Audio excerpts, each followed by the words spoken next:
ভর পরিমাপ করার জন্য সাধারণ তুলাযন্ত্র লাগে, ভর বা ওজনের আসল পার্থক্যটা কি বেশ ছোট থেকেই তোমরা জানো। পারমাণবিক ভর, পারমাণবিক কথাটার মধ্যে নিশ্চয়ই বুঝতে পারছো পরমাণু কথাটা লুকিয়ে রয়েছে, তাই তো? তাহলে পারমাণবিক ভর বিষয়টা কি?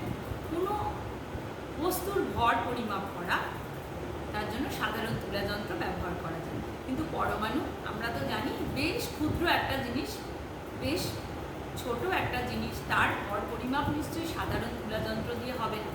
তাই বিজ্ঞানীরা গবেষণা করেছেন এবং সেখান থেকে দেখা গেছে, গণনার ক্ষেত্রে দেখা গেছে যে পরমাণুর ভর নির্ণয় করার জন্য একটা আপেক্ষিক বিষয় আনতে হয়েছে, অর্থাৎ একটি মৌলের অন্য মৌলের পরমাণুর রেসপেক্টে অন্য একটি মৌলের পরমাণুর ভরকে ক্যালকুলেট করতে হয়েছে। একদম প্রাথমিকভাবে হাইড্রোজেন স্কেল, দেখো আমি লিখেছি হাইড্রোজেন স্কেল, অর্থাৎ হাইড্রোজেনের রেসপেক্টে মৌলের পরমাণুর ভরকে হিসাব করা হয়েছিল। কীরকম? কোনো মৌলের পারমাণবিক ভরের সংজ্ঞা বা ডেফিনিশন এরকম ছিল হাইড্রোজেন স্কেল অনুযায়ী যে মৌলের একটি পরমাণুর ভর হাইড্রোজেনের একটি পরমাণুর ভরের তুলনায় যতগুণ ভারী।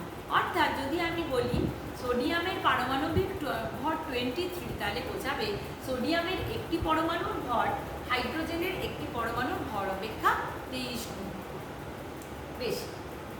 পরবর্তীকালে দেখা গেল হাইড্রোজেন স্কেলে ব্যবহার করে কিছু অসুবিধা আসায় পরবর্তীকালে আমরা বিজ্ঞানীরা অক্সিজেন স্কেলের ব্যবহার শুরু করি। সেক্ষেত্রে ডেফিনিশন কি হচ্ছে না, মৌলের একটি পরমাণুর ভর অক্সিজেনের একটি পরমাণুর ভরের যে তুলনা হচ্ছে তার 16 গুণ, অর্থাৎ মৌলের একটি পরমাণুর ভর অক্সিজেনের একটি পরমাণুর ভরের 1/16 গুণ, 1/16 ভাগের থেকে যত গুণ বেশি হয় তাকে বলা হচ্ছে সেই মৌলের পারমাণবিক ভর। এবং সবচেয়ে আধুনিকতম যে গণনার স্কেল তা হলো 12C, অর্থাৎ কার্বনের বিভিন্ন আইসোটোপ আছে, তার মধ্যে যে আইসোটোপটির ভর সংখ্যা 12 সেই আইসোটোপকে এক্ষেত্রে প্রামাণ্য বা হিসাবে ধরা হয়েছে। সেক্ষেত্রে 12C স্কেলে কি বলা হয়েছে, মৌলের একটি পরমাণুর ভর একটি 12C পরমাণুর ভরের যে রেশিও পাই আমরা, এর যে অনুপাত আমরা পাই তাকে 12 গুণ করলে যা পাই তা হলো 12C স্কেলে সেই মৌলের পারমাণবিক ভর। অনুরূপভাবে আণবিক ভর ক্যালকুলেট করতে গেলেও আমাদের একই রকম একটি অনুপাতের মতো ব্যাপার এসে যায়। মৌল বা যৌগের একটি অণুর ভর ডিভাইডেড বাই একটি 12C পরমাণুর ভর গুণ 12, অর্থাৎ এইভাবে গাণিতিক উপায়ে আমরা বিভিন্ন স্কেলে পারমাণবিক ভর এবং আণবিক ভরের গণনা করতে জানতে পারব। আমরা মোলের ধারণা বা মোল কনসেপ্ট পড়া শুরু করছি। তো ইন্ট্রোডাকশন হিসেবে আগের ক্লাসে যে আমরা পারমাণবিক ভর পড়েছি সেই পারমাণবিক ভরের মান বা তার ডেফিনিশন কি হয় আর সেখান থেকে আণবিক ভর কী করে ক্যালকুলেট করা যায় সেটা আগে একটু আলোচনা করে নেব। কারণ ধরে নেব যেহেতু ক্লাস 9-এর স্টুডেন্টসরা এই ভিডিও দেখছো, তারপরের 10-এর স্টুডেন্টসরাও এটা দেখতে পারো এবং এমনকি ক্লাস 11-এও এর অ্যাপ্লিকেবিলিটি থাকে, যেহেতু মোল একটি খুবই ইম্পর্টেন্ট বিষয়। তাই তবু ধরে নিচ্ছি যেহেতু ক্লাস 9-এর মেয়েরা শুরু করছো, তাই আণবিক ভরের ক্যালকুলেশনটা আমি আগে একটু বলে নিচ্ছি। এখন পারমাণবিক ভরের ডেফিনেশন আমরা কি করেছি, কোনো মৌলের একটি পরমাণুর ভর একটি হাইড্রোজেন পরমাণুর ভর অপেক্ষা যত গুণ ভারী সেই সংখ্যাকে সেই মৌলের পারমাণবিক ভর বলে।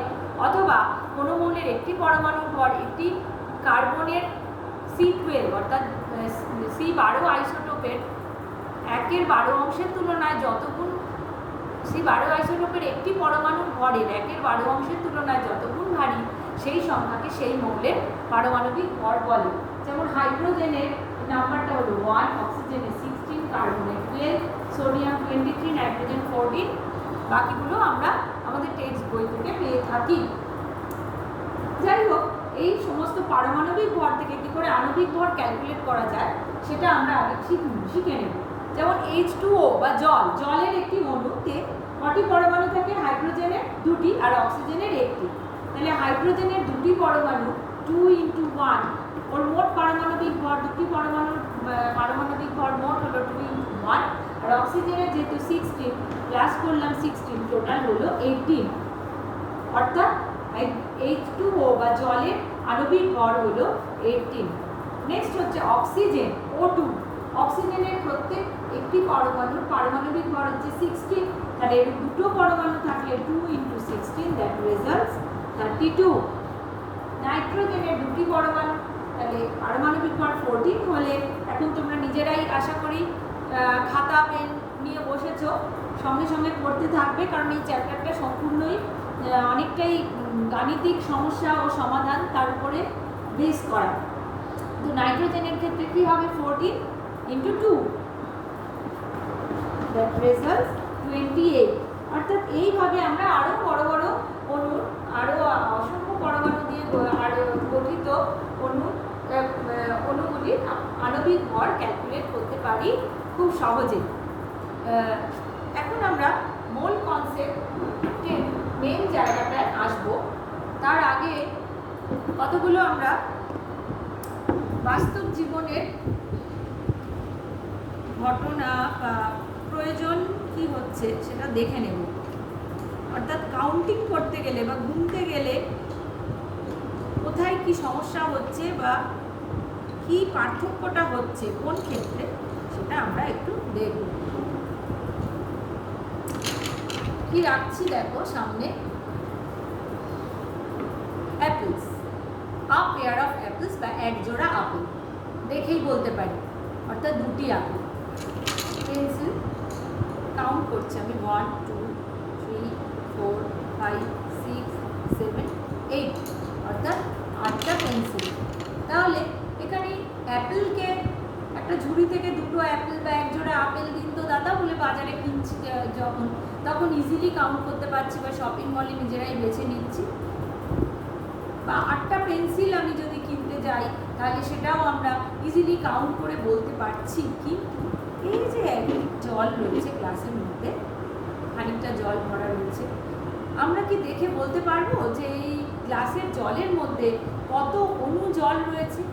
বা আমরা এখন জেনেছি জলের অণুতে হাইড্রোজেন রয়েছে, অক্সিজেন রয়েছে, এখানে কতগুলি পরমাণু হাইড্রোজেন রয়েছে বা কত সংখ্যক পরমাণু অক্সিজেন রয়েছে বলতে কি পারবো আমরা? এইভাবে গুনতেও পারবো না, বলতেও পারবো না। 1 ডজন কলা আমরা কিনতে পারবো, কিন্তু এইভাবে সেটার সংখ্যা আমরা জানি 12টা কলা, কিন্তু এখানে আমরা বলতে পারবো না যে কতগুলি জলের অণু রয়েছে বা তার মধ্যে কতগুলো হাইড্রোজেনের পরমাণু রয়েছে বা কতগুলো অক্সিজেনের পরমাণু রয়েছে। এই যে আমার হাতে সোনার চুড়ি, এই চুড়িটা ওজন করে এর ভর বার করতে পারবো, কিন্তু এ থেকে আমি বলতে পারবো না এর মধ্যে কতগুলি সোনার বা গোল্ডের AU এর পরমাণু রয়েছে, তা আমরা চোখের দেখায় বলতে পারবো না। তো এই যে অসংখ্য সূক্ষ্ম সূক্ষ্ম কণা, অর্থাৎ এগুলো কাউন্ট করতে নিশ্চয়ই এখানে অনেক সূক্ষ্ম সূক্ষ্ম কণা রয়েছে, এগুলোর কাউন্টিং করার জন্য একটা নাম্বারের আশ্রয় বা নাম্বারের হেল্প আমরা নিয়ে থাকি, যেটা কেমিস্ট্রিতে তার ইন্ট্রোডিউস আমরা করছি। সেই নাম্বারটি হলো কিন্তু 6.022 × 10⁻23। এখন এই নাম্বারটিকে কি বলা হয়? এই N এর চিহ্ন দিয়ে প্রকাশ করা হয় এবং এর নাম হলো অ্যাভোগাড্রো সংখ্যা। অ্যাভোগাড্রো সংখ্যা বা ইংলিশে যাকে বলে অ্যাভোগাড্রো নাম্বার। অ্যাভোগাড্রোকে অ্যাভোগাড্রো একজন বিজ্ঞানী, অ্যামেলিও অ্যাভোগাড্রো, তিনি এই সংখ্যাটির প্রবর্তন করেন, এই সংখ্যাকে ইন্ট্রোডিউস করেন কেমিস্ট্রিতে। তো তার নাম অনুসারেই এর নাম হয়েছে অ্যাভোগাড্রো সংখ্যা। কাউন্টিংয়ের জন্য টাইনি পার্টিকেলস বা এই সূক্ষ্ম কণার কাউন্টিংয়ের জন্য অ্যাভোগাড্রো সংখ্যার আমরা সাহায্য পাই। এখন বিজ্ঞানী অ্যাভোগাড্রো কি বলেছিলেন যে এই সংখ্যাটি কি? 1 গ্রাম অণু পরিমাণ কোনো যৌগে বা মৌলে যত সংখ্যক অণু বা 1 গ্রাম পরমাণু পরিমাণ কোনো মৌলে যত সংখ্যক পরমাণু বা 1 গ্রাম আয়নে যত সংখ্যক আয়ন বর্তমান থাকে, সেই সংখ্যাকে অ্যাভোগাড্রো সংখ্যা বলে। উনি উনি এটা বলেছিলেন। আমরা আস্তে আস্তে সেই বিষয়ের দিকে যাব। তার আগে বলি যে মোল কথাটি কি? মোল বলতে কি বোঝায়? এক মোল পরমাণু বা এক মোল অণু বা এক মোল আয়ন বলতে কি বোঝায়? এক মোল পরমাণু বা এক মোল অণু বা এক মোল আয়ন বলতে বোঝায় যথাক্রমে এক মোল পরমাণু মানে 6.022 ইন্টু 10⁻23টি পরমাণু, এক মোল অণু মানে 6.022 ইন্টু 10⁻23টি অণু, এক মোল আয়ন মানে 6.022 ইন্টু 10⁻23টি আয়ন। অর্থাৎ এক মোল সাবস্টেন্স বলতে বোঝায় এই অ্যাভোগাড্রো সংখ্যক পরমাণু বা অণু বা আয়ন যা থাকে। তাহলে 2 মোল বলতে কি বোঝায়? 2 মোল অণু বলতে 2 ইন্টু 6.022 ইন্টু 10⁻23 অণু বোঝায়। দেখো এখানে আমি ডট ডট রেখেছি, কেন রেখেছি? যদি এখানে অণু বসে তাহলে এখানে অণু বসবে, যদি এখানে পরমাণু বসে তাহলে এখানে পরমাণু বসবে, যদি এখানে আয়ন বসে তাহলে এখানে আয়ন বসবে। তাহলে হাফ মোল কি হবে? হাফ দিয়ে অ্যাভোগাড্রো সংখ্যাকে গুণ হবে। তাহলে এক মোলের জন্য অ্যাভোগাড্রো সংখ্যা, 2 মোলের জন্য 2 গুণ অ্যাভোগাড্রো সংখ্যা, হাফ মোলের জন্য হাফ গুণ অ্যাভোগাড্রো সংখ্যা, এইভাবে মাল্টিপ্লাইড হিসেবে এটা যথাক্রমে বাড়ছে বা কমছে। তাহলে মোলকে আমরা কি হিসেবে পেলাম? কাউন্টিং এর একটা সুবিধার জন্য মোলকে আমরা পেলাম।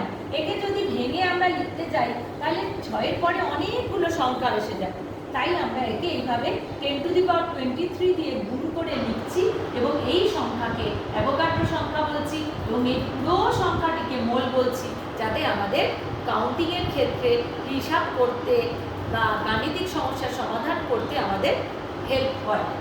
তাহলে এখন এক মোল জল অণু যদি আমি তোমাদের বলি যে বলতে কি বোঝায়, তাহলে আমরা কি বলবো? 6.02022 ইন্টু 10⁻23টি কি হবে? অণু হবে, অর্থাৎ অ্যাভোগাড্রো সংখ্যক অণু হবে। এক মোল অক্সিজেন অণু বলি যদি, তাহলে কি বোঝাবে? 6.022 ইন্টু 10⁻23টি অণু হবে। কিসের অণু? না O2 অণু। এটা কিসের অণু? না জলের অণু। সিমিলারলি এক মোল Na+ আয়ন যদি বলা হয় তাহলে কি হবে? 6.022 ইন্টু 10⁻23টি Na+ আয়ন। এক মোল কার্বন পরমাণু যদি বলা হয় তাহলে কি হবে?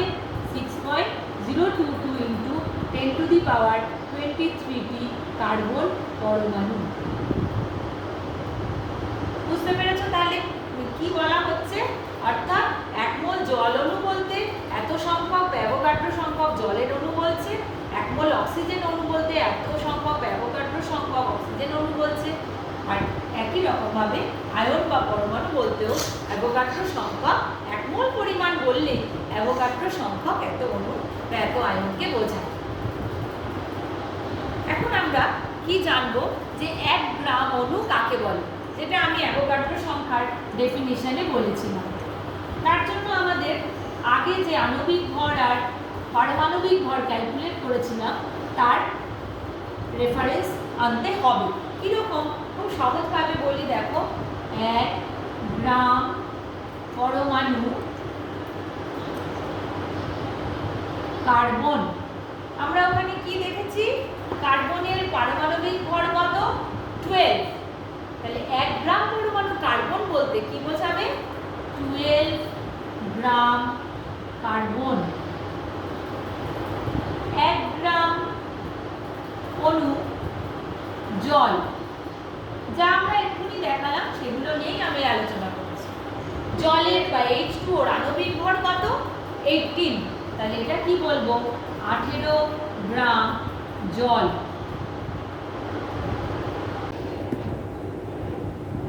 অর্থাৎ 1 গ্রাম পরমাণু কার্বন মানে 12 গ্রাম কার্বন এ যত সংখ্যক পরমাণু থাকছে সেই সংখ্যা হলো অ্যাভোগাড্রো সংখ্যক পরমাণু, আর 18 গ্রাম জলেও যত সংখ্যক অণু থাকছে সেই সংখ্যা হলো অ্যাভোগাড্রো সংখ্যক অণু। তাহলে আমরা দেখলাম যে যখন আমরা কিছু দৃশ্যমান জগতের জিনিস অর্থাৎ এই আপেল বা বিস্কিট এদেরকে যখন কাউন্টিং করছি তখন তাদের ক্ষেত্রে যে সিস্টেম কাজ করছে, যে কাউন্টিংয়ের সিস্টেম, কিন্তু এই আণুবীক্ষণিক জগতের ক্ষেত্রে কিন্তু অন্য সিস্টেম কাজ করছে। তাহলে এই দুটো জগৎকে কিন্তু জয়েন করে দিল অ্যাভোগাড্রো সংখ্যা বা অ্যাভোগাড্রো নাম্বার। এটা কিন্তু অ্যাভোগাড্রো সংখ্যা গুরুত্ব বলে তোমরা জানবে। তা এখন আমরা যদি বলি যে 1 মোল জল আর 1 মোল কার্বন বা 1 মোল অক্সিজেন এদের ভর কি সমান? তা কিন্তু হচ্ছে না। 1 মোল জল বললে 18 গ্রাম জল বোঝাচ্ছে, কিন্তু 1 মোল যদি অক্সিজেন হয় তাহলে কত গ্রাম অক্সিজেন বোঝাচ্ছে? 32 গ্রাম অক্সিজেন বোঝাচ্ছে। অর্থাৎ এদের ক্ষেত্রে অণুর সংখ্যা সমান হলেও এদের ভর কিন্তু পৃথক হচ্ছে। তাহলে আমরা একটা ছোট অঙ্ক করতে পারি এবার। ধরা যাক আমি বলছি 18 গ্রাম জলে অণুর সংখ্যা কত? সেটা কি হবে? 6.023 × 10⁻23টি অণু হবে। তাহলে যদি আমি বলি, তোমাদের পেন আর খাতা নিশ্চয়ই সামনে রয়েছে।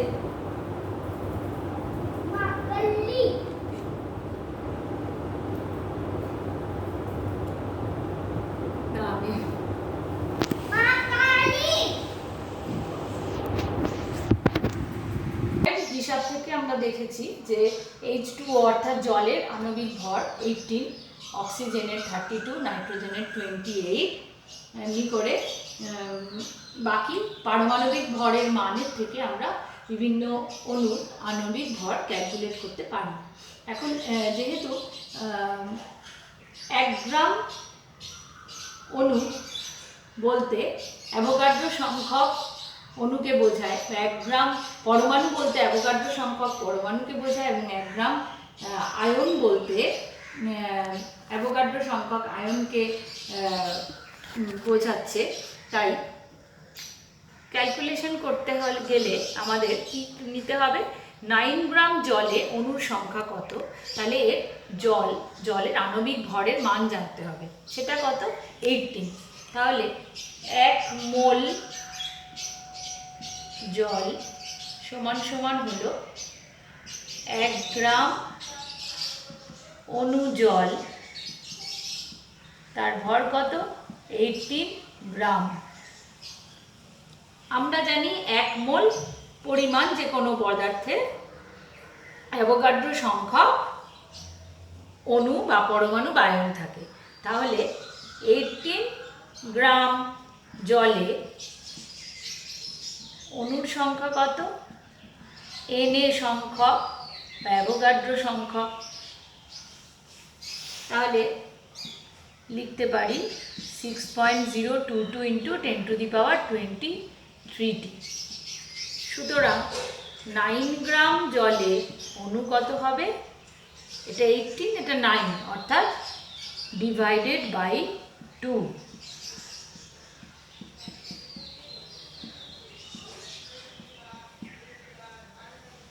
হিসাব করলে কত দাঁড়াবে? 3.011 × 10⁻23। অনুরূপভাবে 64 গ্রাম অক্সিজেনে কতগুলি অণু আছে যদি ক্যালকুলেট করতে চাই, আবার আমাদের অক্সিজেনের আণবিক ভর জানতে হবে। যখন অণু বার করতে দেবে তখন আণবিক ভর আমাদের জানতে হবে। তাহলে অক্সিজেনের আণবিক ভর এখানে আমরা ক্যালকুলেট করেছি আগে 32। তাহলে 1 মোল অক্সিজেন মানে কত হচ্ছে? ওই 1 গ্রাম অণু, অর্থাৎ 32 গ্রাম অক্সিজেন। তাহলে একইভাবে আণবিক ভর এখানে আমরা ক্যালকুলেট করেছি আগে 32। তাহলে 1 মোল অক্সিজেন মানে কত হচ্ছে? ওই 1 গ্রাম অণু, অর্থাৎ 32 গ্রাম অক্সিজেন।